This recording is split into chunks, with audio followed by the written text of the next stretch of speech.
The fate of British cycling changed one day in 2003. The organization, which was the governing body for professional cycling in Great Britain, had recently hired Dave Brailsford as its new performance director.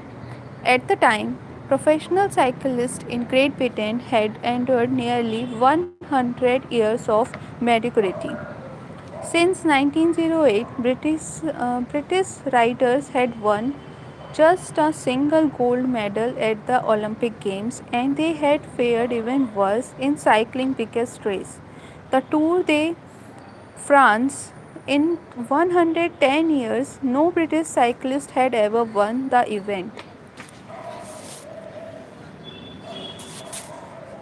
In fact, the performance of British riders had been so underwhelming that one of the top bike manufacturers in Europe refused to sell bikes to the team because they were afraid that it would hurt sales if other professionals saw the Brits using their gear. Brailsford had been hired to put British cycling on a new trajectory. What made him different from previous coaches was his relentless commitment to a strategy that he referred to as the aggregation of marginal gains, which was the philosophy of searching for a tiny margin of improvement in every Belsford said the whole principle came from the idea that if you broke down everything you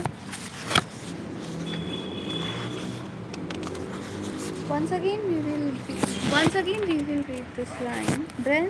Brailsford said the whole principle came from the idea that if you broke down everything you could think of that goes into riding a bike and then improve it by 1%, you will get a significant increase when you put them all together. Brailsford and his coaches begin by making small adjustments you might expect from a professional cycling team. They redesigned the bike seats to make them more comfortable and rubbed alcohol on the tires for a better grip. They asked riders to wear electrically heated overshorts to maintain ideal muscles temperature while riding and used biofeedback sensors to monitor how each athlete responds to a particular workout.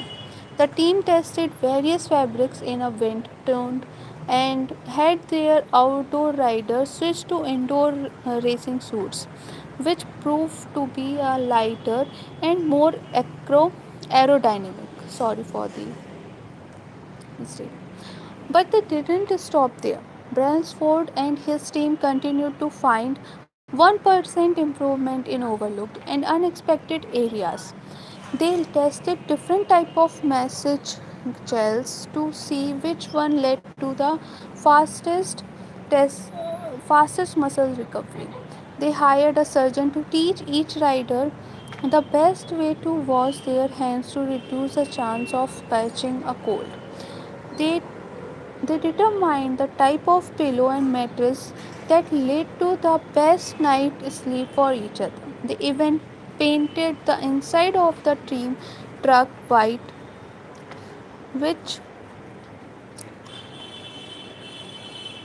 which helped them spot little bits of dust that would normally slip by unnoticed but could degrade the performance of the finely tuned bikes. As these and hundreds of other small improvements accumulated, the result came faster than anyone could have imagined. Just 5 years after Belsford took over, the British cycling team dominated the road and track cycling events at the 2008 Olympic Games in Beijing,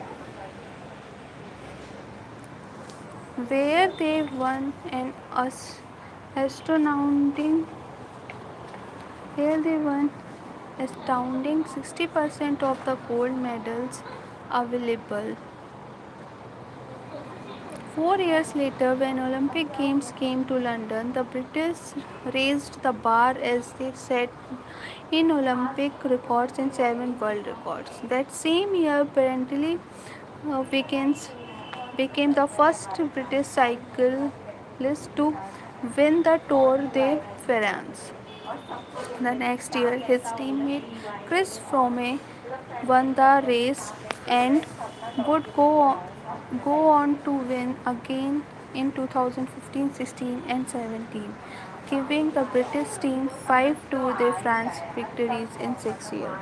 During the 10-year span, 2007-2017, British cyclists won 178 World Championship and 66 Olympic or Paralympic gold medals and captured 5 Tour de France victories in what is widely regarded as most successful run in cycling history.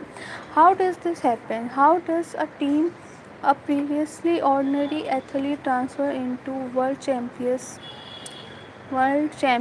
with tiny changes that at first glance would seem to make a modest difference at best?